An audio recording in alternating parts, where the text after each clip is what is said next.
Povo de Deus, Jeremias, capítulo 33 e 34. Aqui, Deus continua com aquela revelação de que o povo será restaurado. Primeiro vem o castigo, primeiro vem o banho, para depois o povo colocar a roupa nova.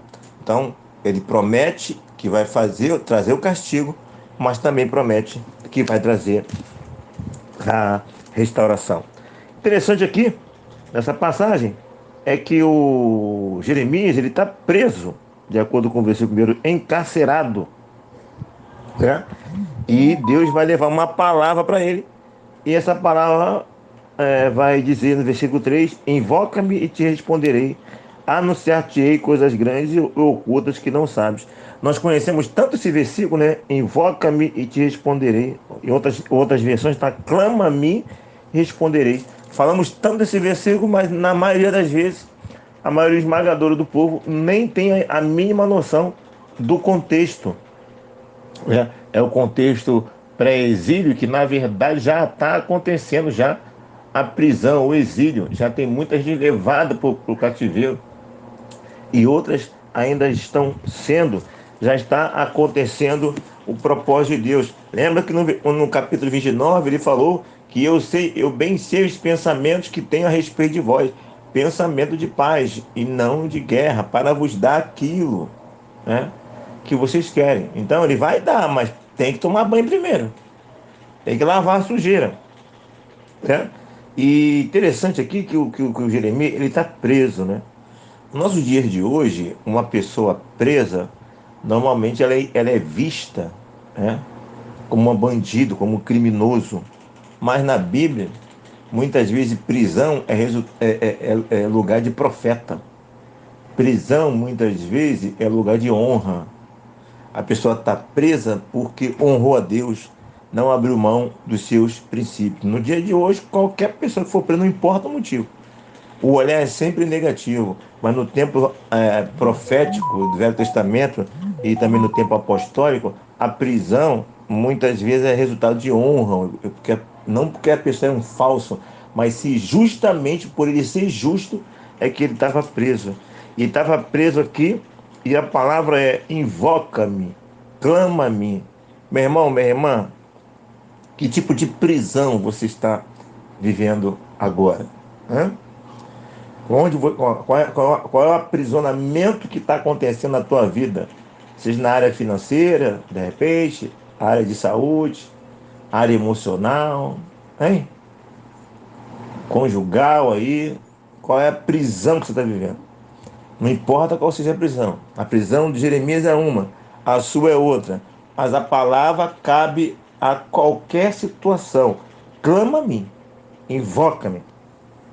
O clamar, o invocar é chamar por alguém, né? Bradar, dirigir-se a alguém, gritar, né? Proclamar, invocar, ok?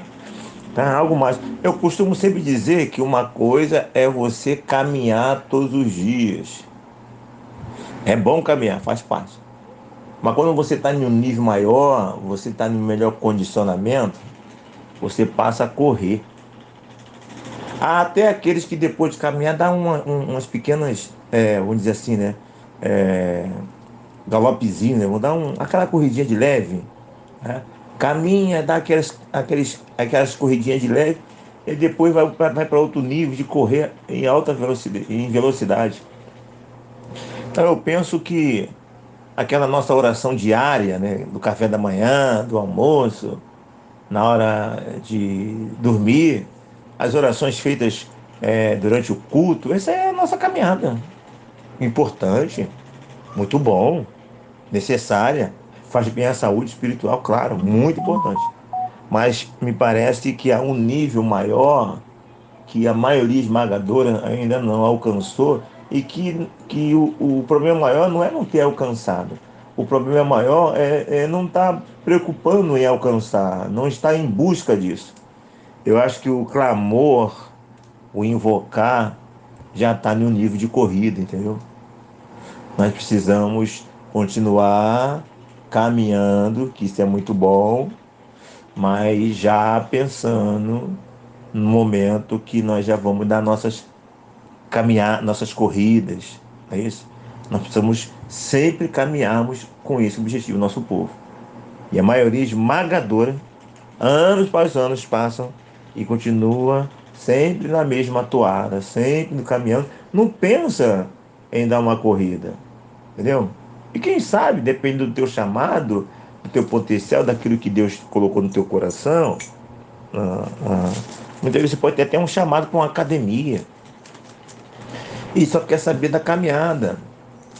Sim, já repito, a caminhada é bom, mas há outros níveis maiores. Percebeu? Então aqui Deus ele vai trazer o renovo, aclama a mim, eu estou de pé disposto a trazer a você coisas grandes e firmes que não sabes. Eu estava lendo isso aqui, eu estava meditando, coisas grandes e ocultas que não sabe. O ser humano, ele tem o hábito de restringir Deus na própria revelação de Deus. Eu uso a revelação de Deus e através dessa revelação eu restringo Deus a essa revelação que é a palavra de Deus. Como que Deus não tivesse nenhuma outra maneira de revelar, né?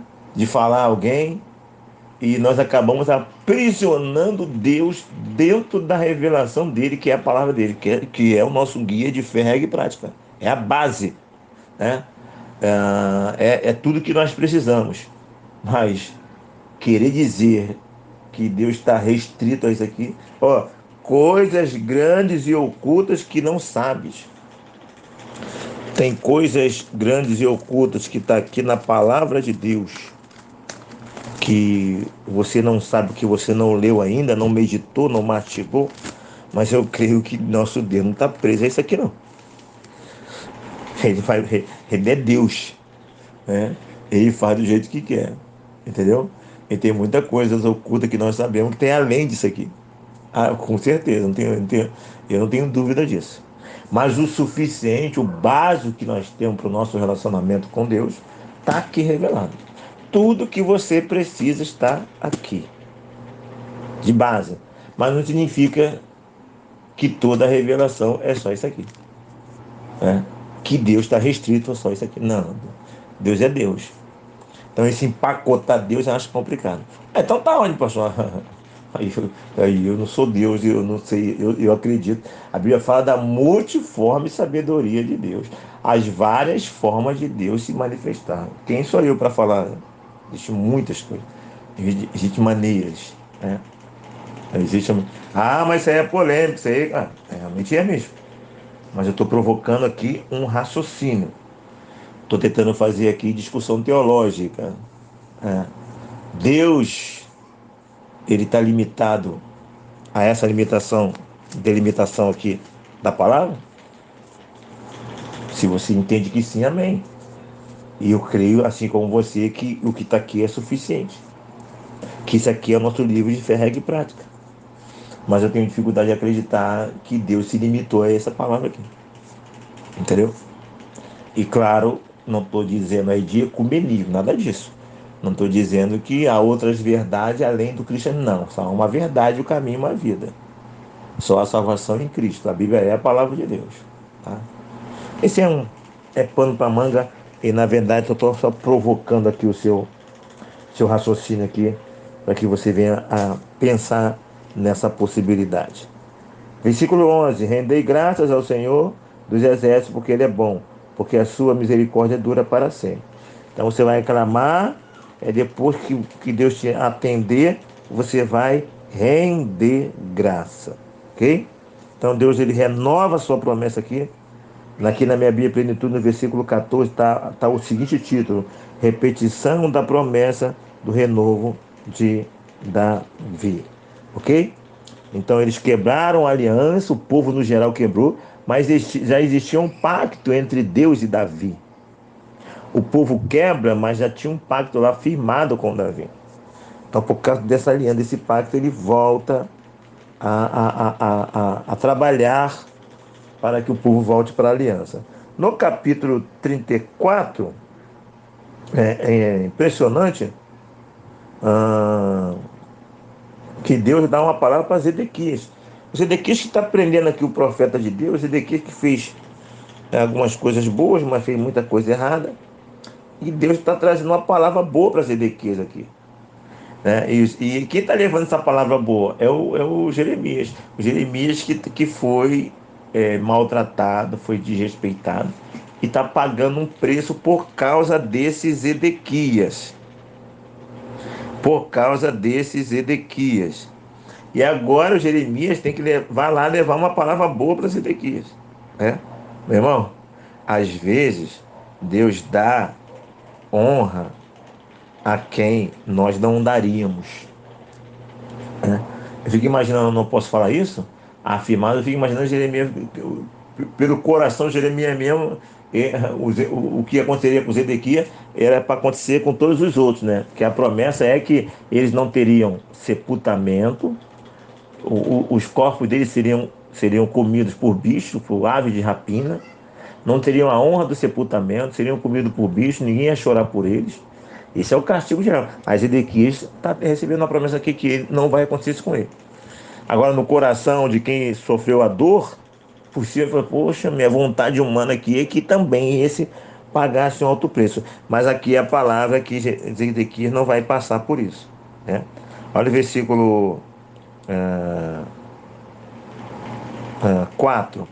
Todavia, ouve a palavra do Senhor, ó Zedequias, rei de Judá. Assim diz o Senhor a teu respeito: não morrerás à espada. 5. Em paz morrerás e te queimarão perfumes a ti, como se queimara teus pais, como reis se procederam e te prantearão, dizendo: ah, Senhor, pois eu é que te disse a palavra, diz o Senhor. Eles vão lamentar por você. Você vai ter um velório digno, você vai ter todas as honras de um rei, assim como sempre tiveram. Os outros não. Ezequias vai receber essa graça do Senhor. Ok? Vai morrer em paz. Então, falou Jeremias, o profeta, a Zedequias, rei de Judá, todas essas palavras em Jerusalém. Ok? Então, ele ouviu essa promessa aqui. Já aconteceu isso contigo? E você está chateado, magoado ou magoada com o marido, com o pastor, com o diácono, com a diaconisa, com o irmão, com o patrão, com o primo, com a prima, com a avó, com o avô, ou seja lá quem for. Aí Deus vai e fala assim: vai lá e leva essa palavra lá. Você queria lá levar uma repreensão, mas de alguma maneira Deus te fala para tu levar uma palavra de paz. E na verdade o que você queria é levar uma palavra de repreensão para mostrar para ele, para mostrar para ela o Deus que você serve, para mostrar para ele, tá vendo? Eu não falei contigo que não era para tu fazer isso, vai acontecer. Porque de alguma maneira nós, da nossa natureza humana, nós temos essa natureza vingativa. E depois nós falamos muitas vezes, aí as pessoas falam em nome de Deus, tá vendo? Eu conheci pessoas que já dão testemunho e falam assim, para eles verem que eles estão se metendo com o meu Deus, para ele ver, para perceber com que eles se meteram, porque aqui é um servo do Senhor, mas ainda bate no peito, né? E mostra que está super protegido. Ai, daquele que mexeu comigo. E só quer me levar lá e não, vai lá e dá uma palavra. E contraria o desejo vingativo do homem. Aqui no capítulo 34, então, o texto vai falar da promessa e de novo vai voltar a falar de pecado. E um dos pecados que eles cometeram, a partir do versículo 8, é narrado isso, é a questão da escravatura. Né? Que eles libertaram o escravo, Deus mandou libertar, cumprindo nosso que Deus não queria que o povo escravizasse o seu próprio povo. E libertaram, depois voltaram a escravizar o povo de novo. Era uma proibição esse negócio de domínio deles sobre os seus próprios irmãos, os transformando em escravos. Entendeu? E aí eles acertaram nisso, se arrependeram, soltaram e depois voltaram a prender essas pessoas. E tudo isso foi feito debaixo de um pacto muito comum lá no Velho Testamento, que até Abraão teve essa experiência com esse pacto, que é pegar um animal, de acordo aqui com o versículo 18 e 19, tem essa narrativa, eles pegavam um animal e cortavam o animal no meio, em pedaços, e fazia-se tipo um corredor polonês, botava de um lado um pedaço do animal, do outro lado, distante outro pedaço, uma distância que dava para passar duas pessoas no meio.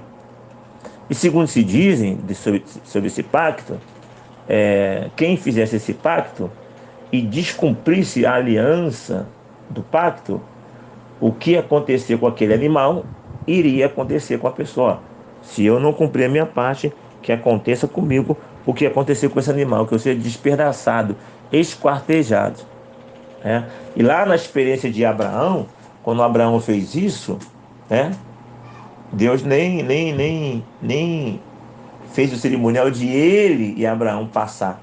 Veio uma chama de fogo que consumiu aquele, aquele holocausto, né? Aquele sacrifício.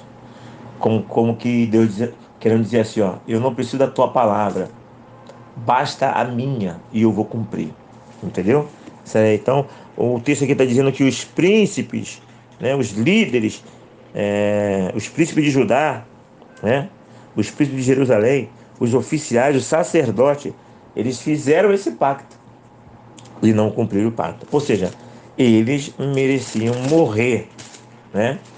E muitos deles realmente morreram, mas pela aliança, pelo pacto que ele tinha feito com Davi lá atrás, né? Ele vai cumprir a palavra. A maioria do povo não cumpriu a aliança. E só escapou mesmo porque Deus tinha feito o pacto, né? E só com ele. Inclusive, o texto que fala de Davi, mas ainda Davi tem essa questão com Abraão lá, né? Então Deus falou assim, ó, eu vou fazer a minha parte. Há um hino que fala, né? Há um hino e um texto que fala sobre isso, né? Ainda que nós sejamos infiéis, ele permanece fiel. Então é isso. Capítulo 35 e capítulo 34 e capítulo... Não é isso mesmo? Não, capítulo 33 e o capítulo 34. O nosso destaque é o Jeremias, que está em prisão e está recebendo o direcionamento para clamar e invocar e aplicando a nossa vida, não importa qual é o tipo de prisão que você está vivendo. Clame a Ele, busca a Ele, invoque a Ele, para que você possa ter a experiência de ter revelação de coisas ocultas que você ainda não sabe. Não se esqueça de se inscrever no nosso canal, apoiando o nosso trabalho. É só aqui embaixo, ó. Clicou aqui embaixo, aqui, apertou em cima, se inscreveu. Aqui, Pastor Renê, pense em todas essas coisas e que Deus nos abençoe.